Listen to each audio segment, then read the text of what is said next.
Quels ont été les effets de la crise sanitaire sur les services publics locaux confiés à des opérateurs ?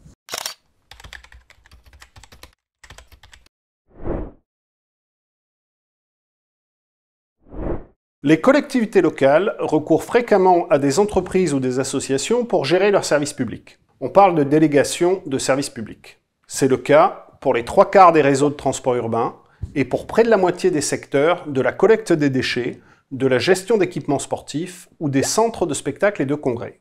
L'entreprise ou l'association à qui est confiée la délégation de service public, qu'on appelle le délégataire, gère le service à ses propres risques et se rémunère avec le prix payé par l'usager. Souvent, la collectivité lui verse des compensations financières pour tenir compte des obligations qu'elle lui impose, comme l'accueil de publics scolaires ou l'ouverture à des horaires particuliers.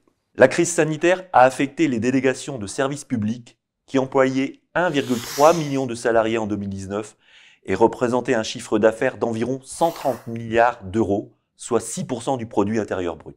La Chambre régionale des comptes Hauts-de-France a mené une enquête sur ce sujet en se focalisant sur les services publics où les usagers ont été le plus fortement pénalisés.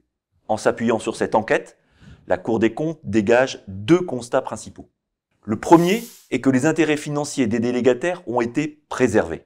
Les collectivités ont rapidement réagi pour soutenir les entreprises qui rencontraient d'importantes baisses de fréquentation et de chiffre d'affaires. Elles ont ainsi quasiment toujours versé l'intégralité des compensations financières prévues, malgré les fermetures ou les réductions de services. Comme ces baisses d'activité ont aussi entraîné une baisse des charges d'exploitation, la rentabilité des délégataires a été confortée au-delà des seuls besoins nés de la crise sanitaire. Les collectivités ont parfois accordé des avances de trésorerie injustifiées, sans précisément évaluer les conséquences de la crise sur la situation financière du délégataire et sans considérer que celui-ci pouvait bénéficier par ailleurs de mesures de soutien de l'État.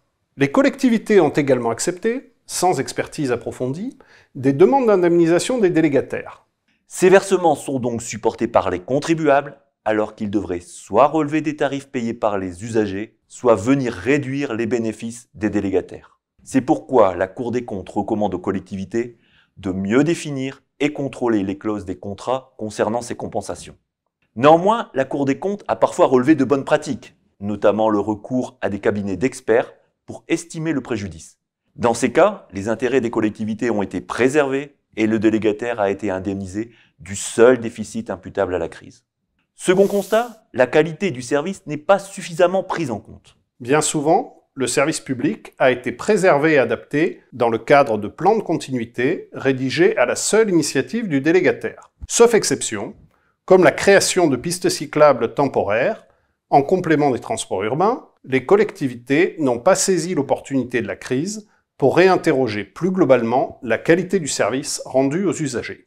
Pourtant, cette qualité de service est une composante essentielle des contrats entre les collectivités et les délégataires et elle constitue un facteur majeur de la modernisation du service public. De la même façon, le tarif payé par l'usager a rarement été adapté. La Cour des comptes recommande aux collectivités de renforcer dans les contrats de délégation les obligations en matière de qualité du service et leur évaluation.